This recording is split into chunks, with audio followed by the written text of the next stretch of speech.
Hello, welcome, and thank you for being part of today's WorkSafe webinar, Manual Handling Basics, the Do's and Don'ts of Risk Control. My name is Chris McKenzie. I'm your host for today's session, and this morning we'll be exploring the following topics. Well, approximately 30% of workplace injuries are musculoskeletal disorders resulting from hazardous manual handling. What exactly do we mean by hazardous? How do employers address the risks? And what is the hierarchy of control to apply, and what resources are available to help prevent injuries? Today, we'll be joined by two manual handling experts from WorkSafe Victoria to do just that. Megan Kennedy is an ergonomist. Good morning, Megan. Good morning, Chris. And Alex Finlay is a senior ergonomist at WorkSafe. Good morning, Alex. Good morning, Chris. Thank you both for being with us this morning. Now, a little bit later on in the webinar, we will be taking your questions from the audience. So if you do have a question now, or if something pops up during the webinar, feel free to pop it into the chat box and we will get to it a little bit later on. But we're going to start off with Megan first. Now, Megan, could you please explain to us what exactly hazardous manual handling is and why it's so essential to address it in the workplace? Thanks, Chris. Manual handling is a part of everything we do, and it occurs across all industries. It's anytime we have to push, pull, lift, lower, hold, carry, restrain, or otherwise move a thing. But manual handling can become a problem when it becomes hazardous. And under our regulations, hazardous manual handling has a particular definition. So it could be a repetitive or a sustained application of force.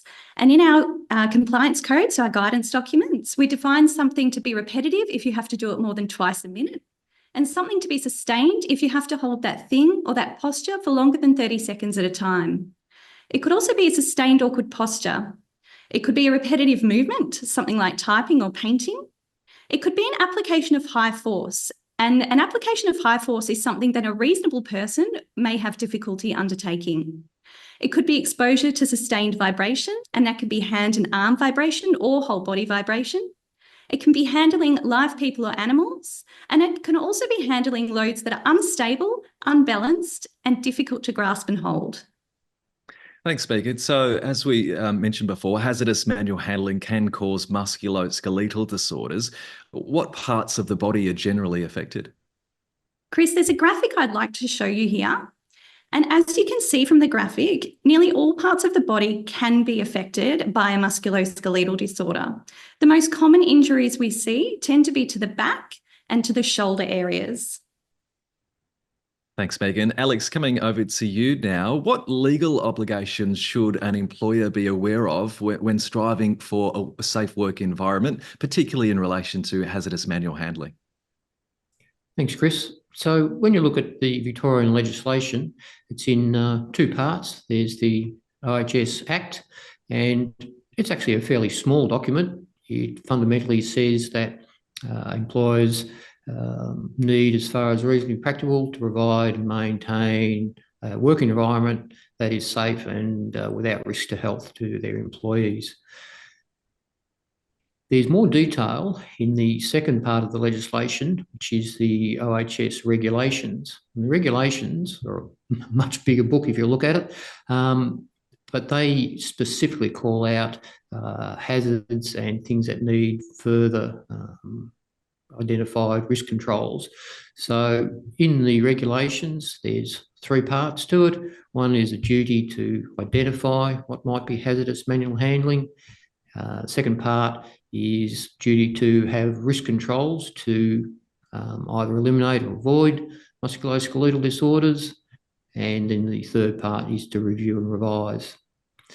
The other main part in the legislation, again going back to the Act, is that the employers have a duty to consult with their employees, and really any employer that doesn't consult with their employees is missing out on a valuable resource in terms of looking at how work is done and how it might be designed and best carried out. So it's an important part of OH&S in any workplace consultation with employees.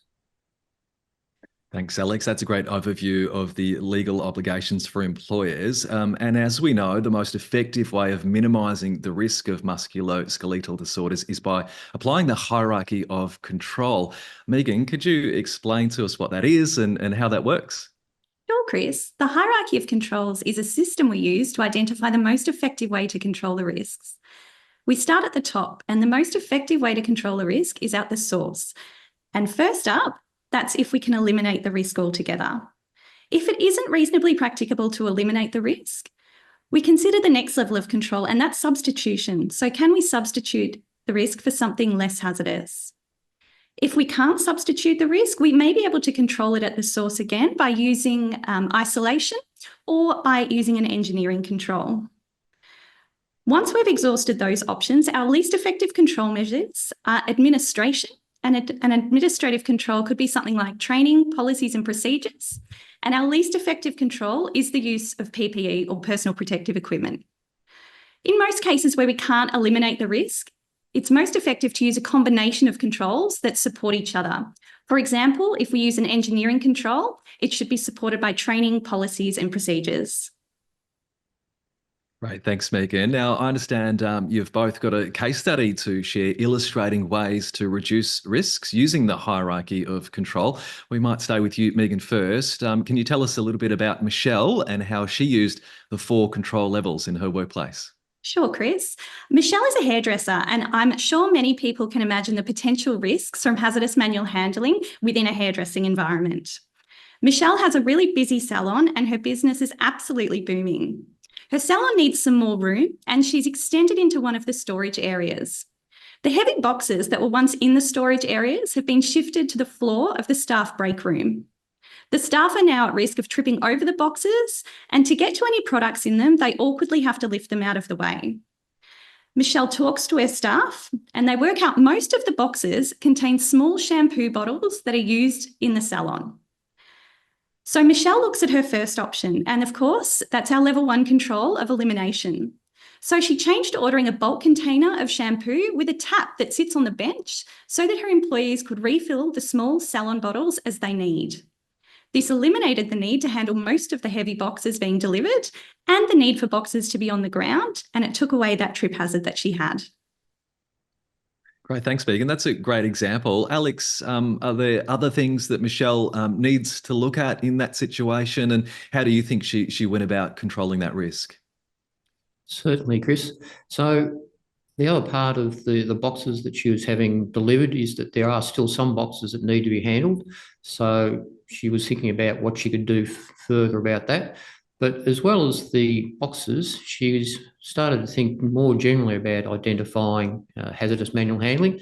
So for that, she used an identification tool. So in our compliance code and on the website, you can find a hazardous manual handling identification tool, and she used that with her staff. As well as the identification tool, there's also in our compliance code a discomfort survey. Again, she asked the staff to fill out, and that gives them a chance to alert the employer as to any aches, pains that might be occurring from the work that they're doing. So from having consulted with the staff, done the identification tool, she also identified that there was discomfort and pain from standing and bending forward for long periods, having to dye, cut and wash the hair. So she'd also identified that there was that additional hazardous manual handling occurring in their workplace.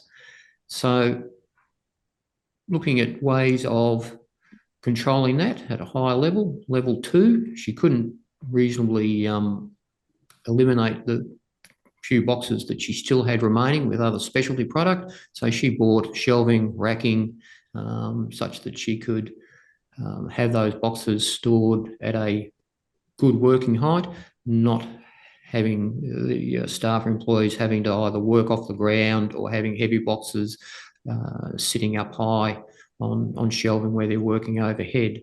So she's changed to any little light boxes, tissues, that sort of thing, could be placed on the higher levels of the racking.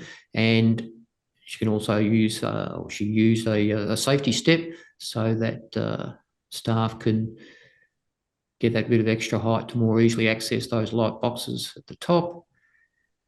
Going back to the problem with standing, bending forward for long periods, cutting, dyeing hair, she purchased some height adjustable chairs so that when clients were in the chairs, the employees can adjust the working height so that they don't need to bend when they're standing.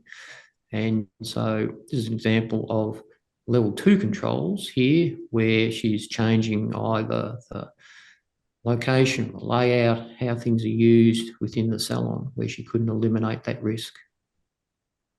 Thanks, Alex. I think that's a couple of great examples of risks that people can understand and ways to control it. Megan, coming back to you now, I understand you've got an example of how Michelle used control level number 3.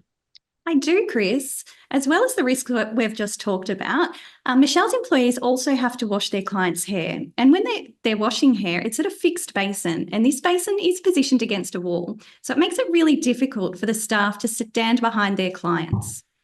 Michelle's done some research, and she doesn't think eliminating the risk is the most reasonably practicable option in this instance.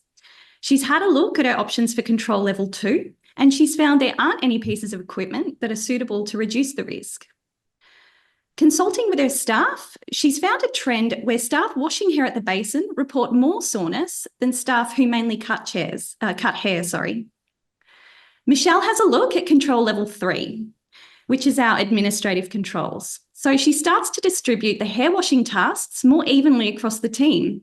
Michelle's new policy limits each staff member to washing no more than 3 clients' hair per day.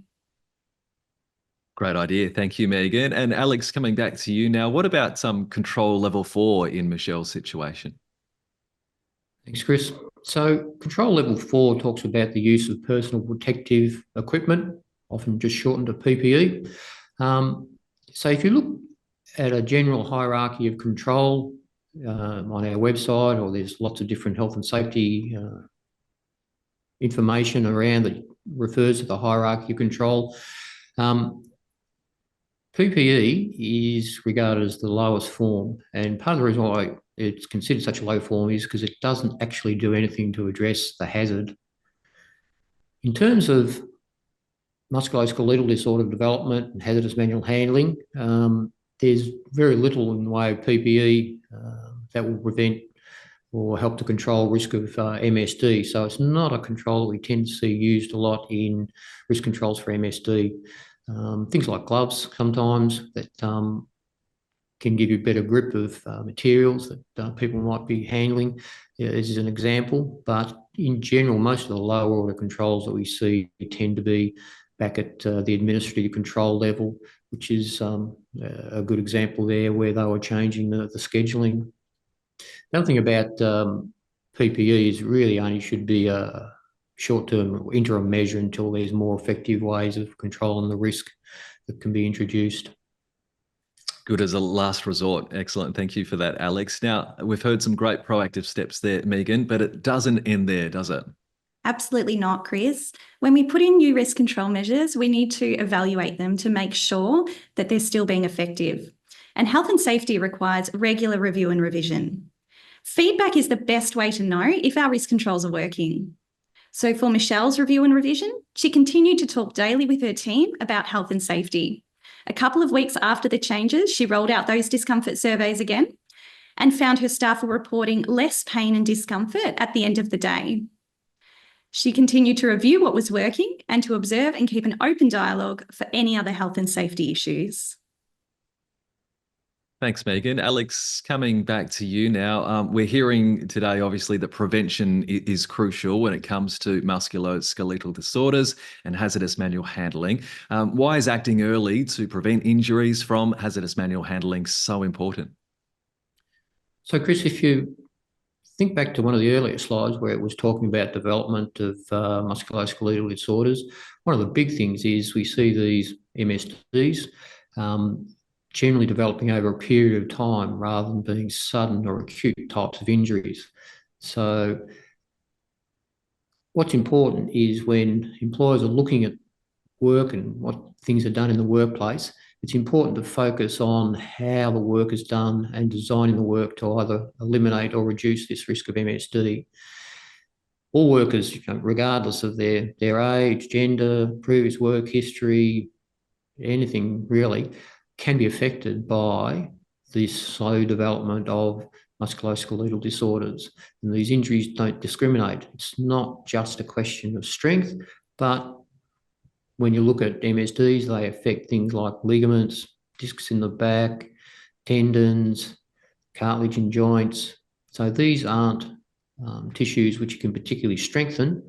They are just the innate structures that are in the body. And so they will all be affected if work is not performed in a way that helps to minimise stresses and overloading of these tissues.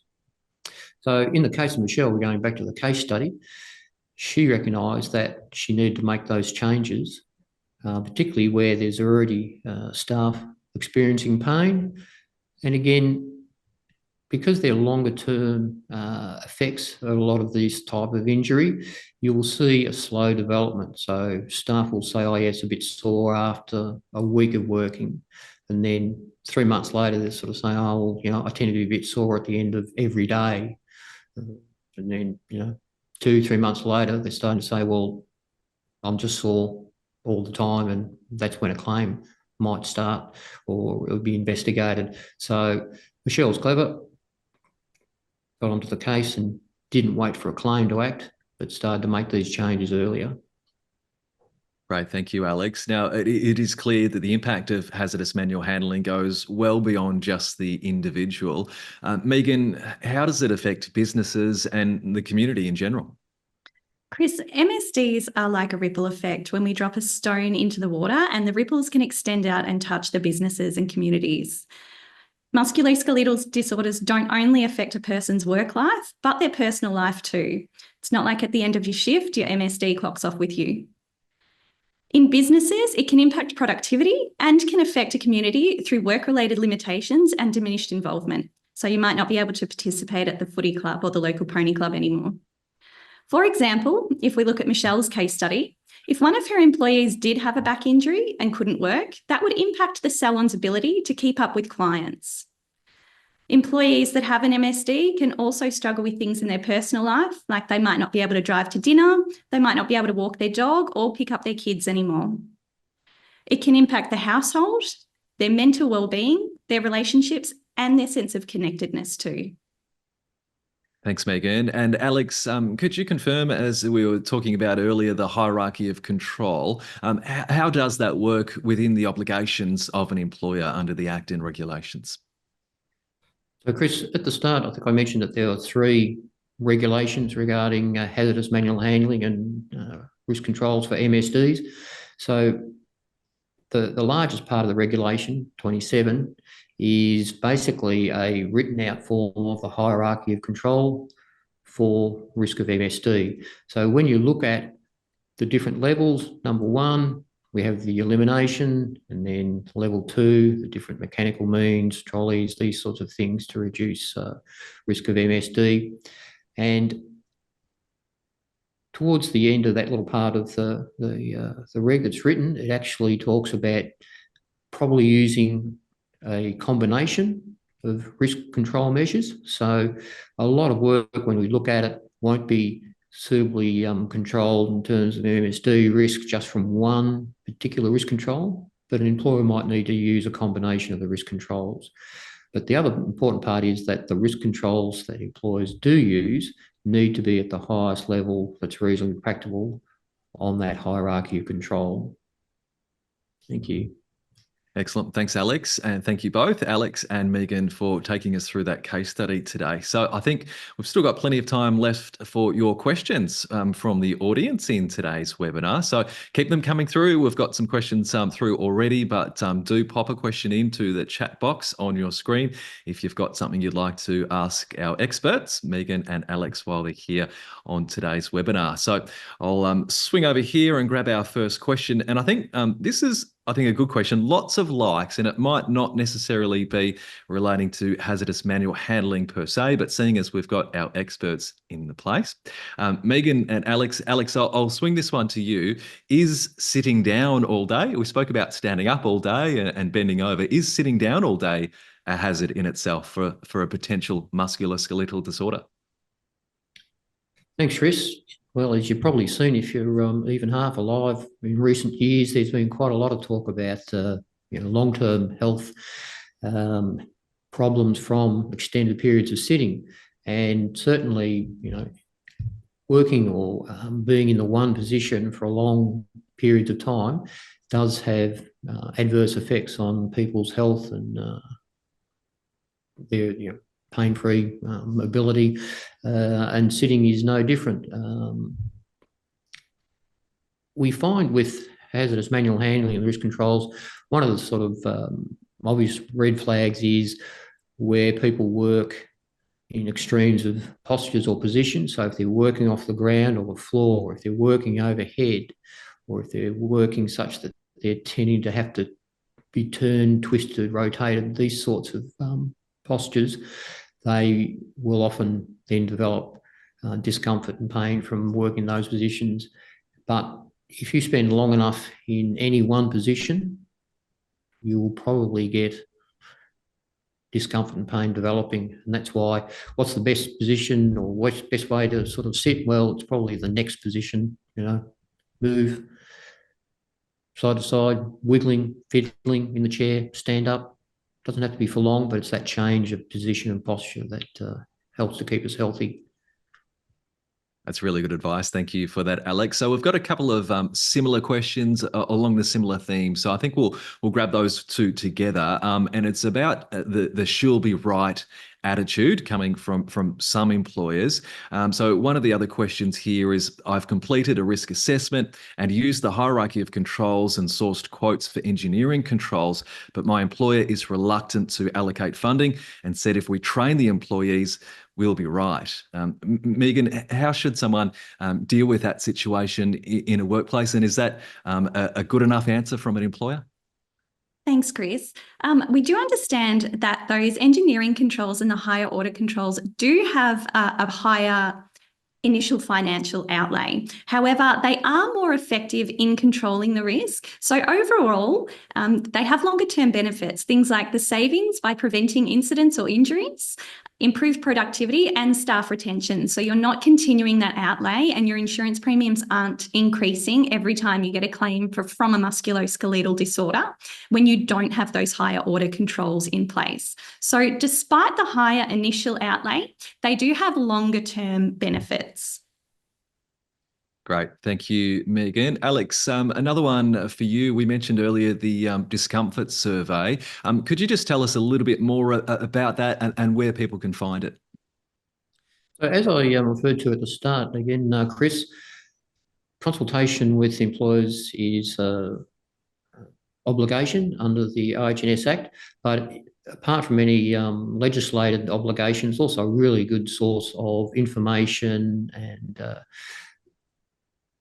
when employers ask their employees what sort of work do they have trouble with, does anything give them aches and pains, then it allows them to much more accurately identify hazardous manual handling that might be happening and have effective risk controls. So that's one of the reasons why within the WorkSafe Compliance Code, there is a form that employers can just copy and distribute to their employees periodically, so that it allows them just another way of reporting back as to the type of work they're doing. Are they having any issues with it, any problems? Does it produce discomfort for them? And it allows employers to identify work that perhaps might need to be revised, changes made before there's development of an MSD or it gets further down the track and maybe even a claim occurs. Thank you, Alex. And that discomfort survey is on the WorkSafe website. So if you Google it, you can find that and run that through with your employees. More questions coming through. Keep them coming through on the chat box. If you do have a question for Megan and Alex, we've got plenty of time to run through your questions. Another question here, Alex, I think I'll throw this one to you. At the moment, there are several companies that use computer vision to conduct manual handling risk assessments. What are your thoughts on that, using technology to do those kind of risk assessments? Yes, it's interesting, and I guess it was fairly inevitable that we'd see electronic and video and analysis, with also development of smaller sensors that it's quite feasible now to look at the way work is done and how people move. That sort of technology can be quite useful for identifying work that is either requiring too much effort or into postures that are more awkward or harder to sustain. And it gives you an idea of the degree of risk from using that type of posture or that sort of system of working. What that allows employers to do is then think about how can they redesign the work so that the postures or the strength that's required can be changed, reduced. We sometimes see them used for retraining staff. We'll say, oh, look, we'll just train them not to bend their back so much when they're lifting. We already know that low water controls like how to lift training tends to be very ineffective in terms of MSD development in the long run. And so whilst I, quite applaud people using that sort of technology to assess the work, it needs to be in the light of how can we then redesign it, change it to reduce those forces, stresses on the body. It will be ineffective if you're simply using it to try and change people's behaviours or the way they act at work. And that tends to be an ineffective control for a lot of different reasons. But in the longer term, you really need to be thinking about the way the work is done rather than trying to change people's behaviour. Thanks. Thanks, Alex. I mean, we might just stay with you on that point for a moment. As we had in one of the questions before, there's no real way to train workers out of potential musculoskeletal disorders and hazardous manual handling, is there? We really need to use those higher level controls. That is absolutely true. One of the things that's not often mentioned, but if you have a job which requires you to do a lot of lifting, then there's a energy cost to it. And in order to, lift in a more neutral, what is often traditionally termed, the right way, keeping the back straighter, using the legs, actually costs more energy. So if you have a job where you do a lot of bending, lifting, inevitably that person will drift away from, the right lifting type technique because it wears them out.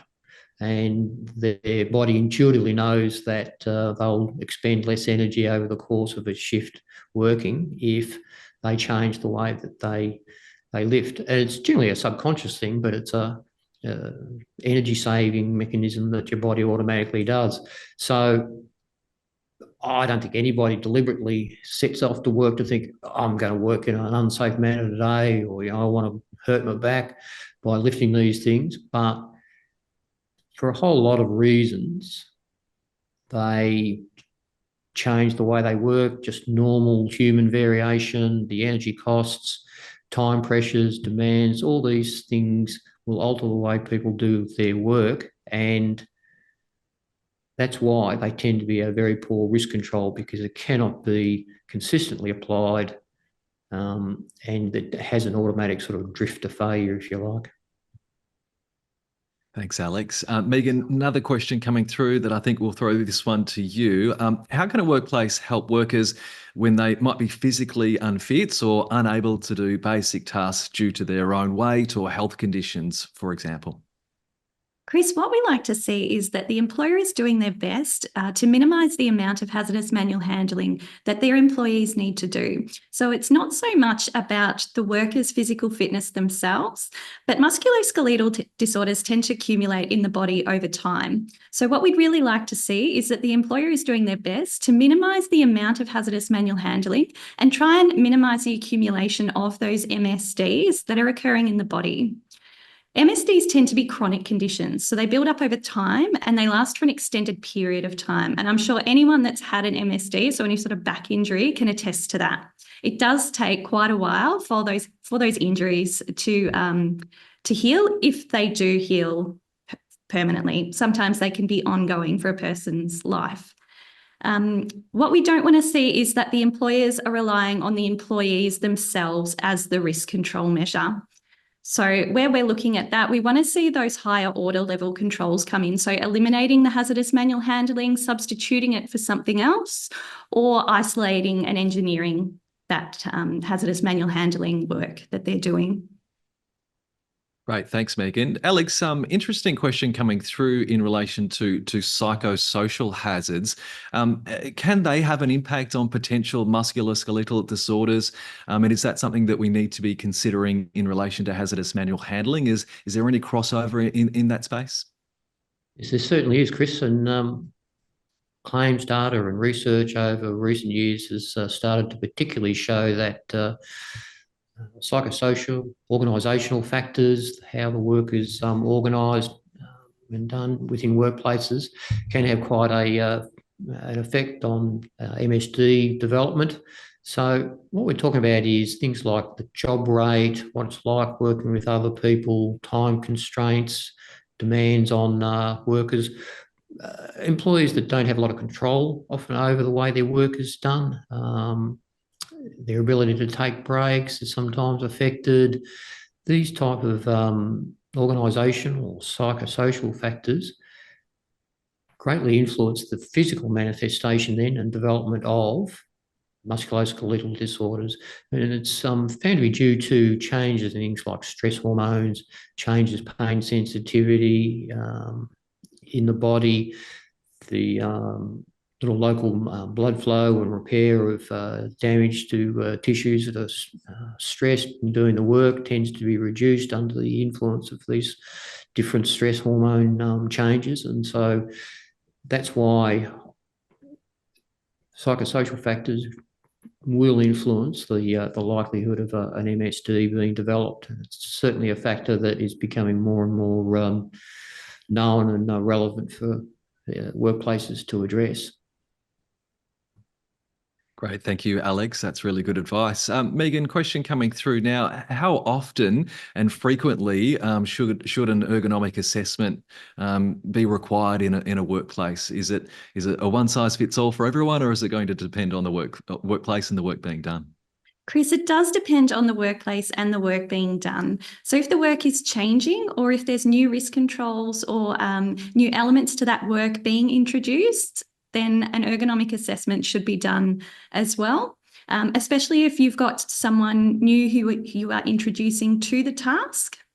They will have a different way of doing the task, different positioning. Not every task or work is a one size fits all when it comes to an ergonomic assessment. The same as not one person is a one size fits all when it comes to doing the work.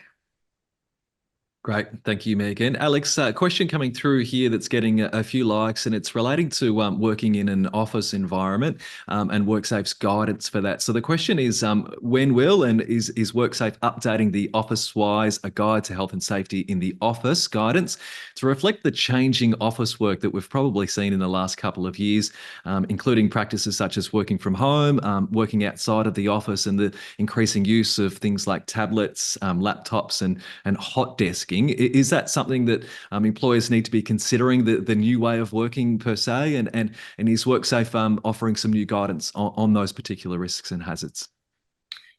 Yes, so the original Office-wise still contains lots of good general information about setting up desks, how you work, ways of working within an office sort of situation. And it doesn't really matter whether you're setting your workstation office arrangements up at home or otherwise office. The sort of principles remain the same. Having said that, there will be a new edition of Office-wise hitting your local computer screens very soon, which has gone towards addressing a lot of the changes, particularly, with technological changes, the use of tablets and these sorts of things in the workplace a lot more, which should be appearing soon.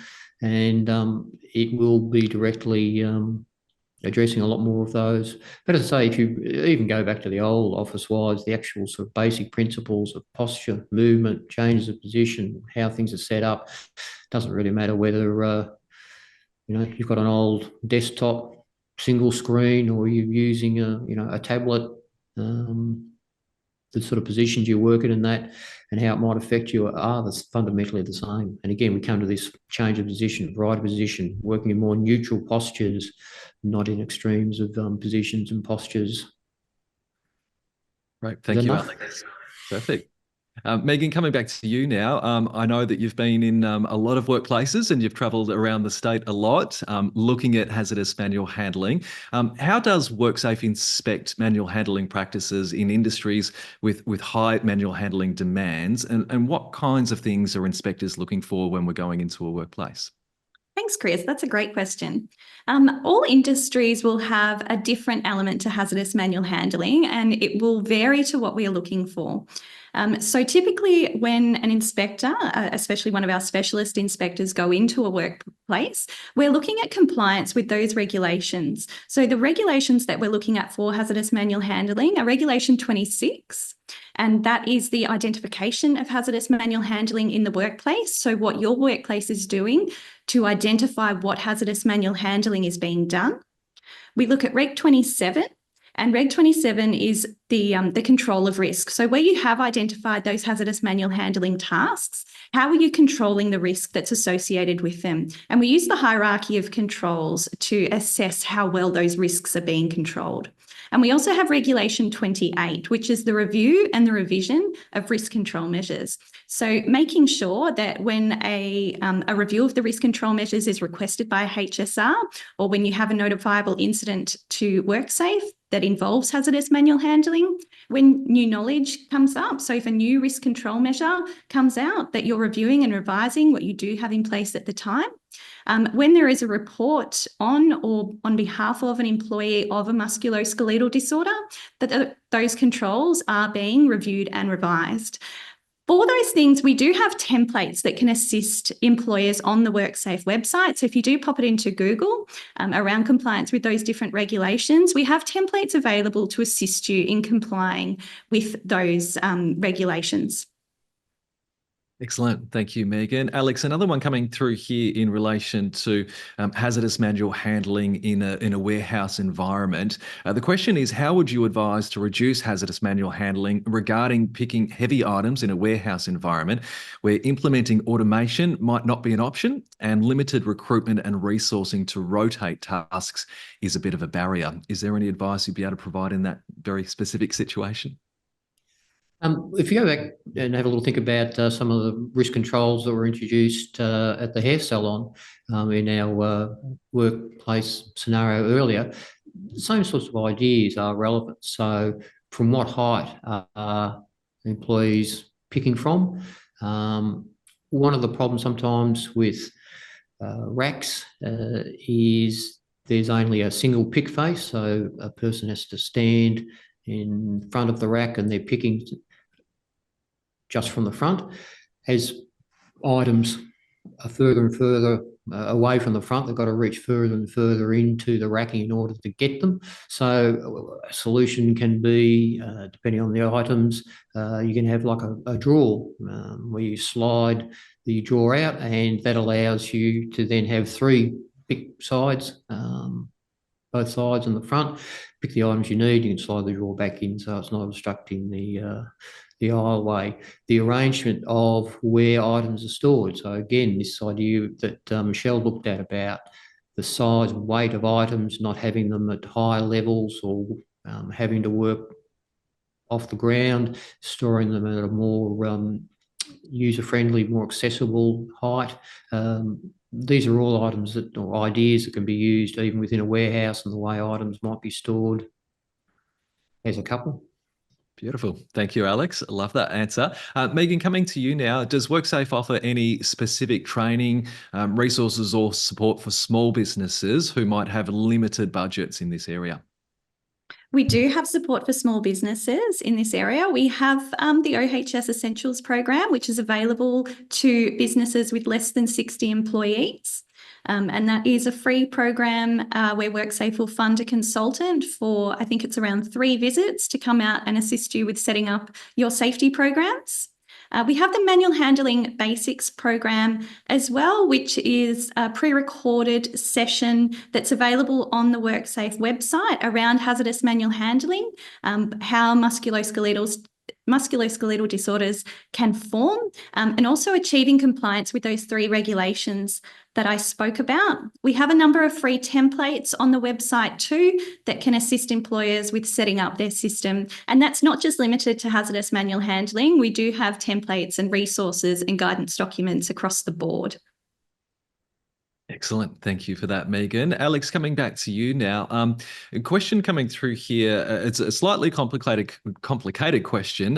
When there are high-risk tasks with complexities involved outside an assessor's skill set, where is the best place to find out what type of third-party professional is needed to assist? For example, whether to choose an occupational hygienist, an ergonomist, or an engineer specialist to assist. Who can advise, and where is the best place for someone to get that advice?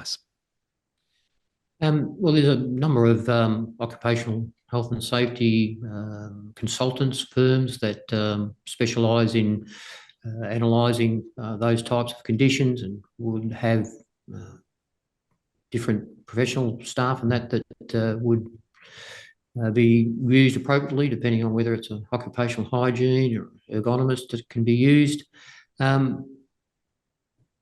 WorkSafe offer the Essentials program. So for small businesses, they can get WorkSafe to pay for a OH&S consultant to come in and I can't remember how many hours, 3 or 4 hours initially, to do an assessment, and I'll give them a report on looking at what procedures they might have to adopt or changes that they might want to look at as part of improving their OH&S systems within the workplace. So that's a free service to the employer. The consultant that comes out will provide a report and give further information to the employer, and that's completely between the employer and the consultant. It doesn't come to WorkSafe, but the only involvement from WorkSafe is they organise and pay for it, which is a great little arrangement to have for small businesses who are wanting to improve what they're doing with their occupational health and safety systems. Excellent. Thank you, Alex. I think we've got time for one more question. Megan, we might throw this one to you, and it's from Dan, and it just relates to the hierarchy of control. We've spoken about it quite a bit throughout today's session. And Dan asks, control levels 1 through 4, eliminate, substitute, engineering, and then the PPE. He's asking what happened to isolate and administrative controls. Are they still in play? And can you share us where they sit in the hierarchy of control, Megan? Absolutely. So control level 1 is elimination. Control level 2 looks at substitution, engineering, and isolation. So they all fit in there. Control level 3 is those administrative controls. And control level 4, right down the bottom, is PPE. Perfect. Excellent. Thank you, Megan. That's a very good overview of the hierarchy of control, and you can find a graphic setting out all of those steps on the WorkSafe website if you just want to Google the hierarchy of control. Well, I think that is about all we've got time for in today's session. Thank you so much to Alex and Megan, our experts from WorkSafe Victoria, for joining us this morning. We appreciate you sharing your insights about the risk controls that apply around hazardous manual handling. Thank you so much. Thank you, Chris. Thanks, Chris. And we hope you have found this an informative and interesting session today. This webinar will be available on WorkSafe's website in the coming weeks, so you can watch it again. And we very much value your opinion on our Health and Safety Month events. So shortly, we're going to be sending you an online survey. Please provide your feedback so that we can incorporate your ideas and suggestions into our program next year. The good thing is all respondents will be going into the draw to win one of 5 $100 gift cards. If you have any requests for further information, we recommend you get in touch. And remember, if there is something you want to discuss, there is the WorkSafe advisory line open from 7:30 to 6:30 p.m. Monday to Friday. And the emergency line is open 24 hours a day, 7 days a week. We're going to wrap up today's session with a short video about where you can find more resources on the WorkSafe website. Thank you for joining us today. The WorkSafe website houses tools and information to help you identify and control the risks associated with hazardous manual handling. Let's look at 3 easy-to-use tools that can help you identify hazards and control risks in your workplace. These interactive tools support Appendix B, C, and D in the Compliance Code Hazardous Manual Handling an important reference document for all employers and OHS professionals.